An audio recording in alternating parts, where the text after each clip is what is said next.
आजारी पण आहे. माझी शेपूट मला दिसले नाही. एवढी कृपा कर आणि माझी शेपूट बाजूला कर. भीम मनात म्हणाला, एवढाच आहे माकड आहे, याचे शेपटीचे वजन काय असणार. भीमाने एका हाताने शेपूट उचलली, पण शेपूट जागेवरून उचलली गेली नाही. मग त्याने दोन्ही हात लावले, पण शेपूट उचलली नाही. भीमाने सर्व ताकद लावली, पण शेपूट जागेवरून हलली नाही.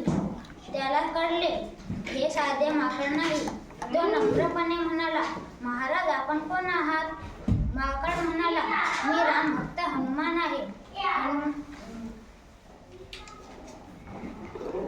भीम नम्रपणे म्हणाला, महाराज मला माफ करा, माझ्या शक्तीवर मला गर्व झाले होते. हनुमानाने भीमाला माफ केले आणि आशीर्वाद दिले.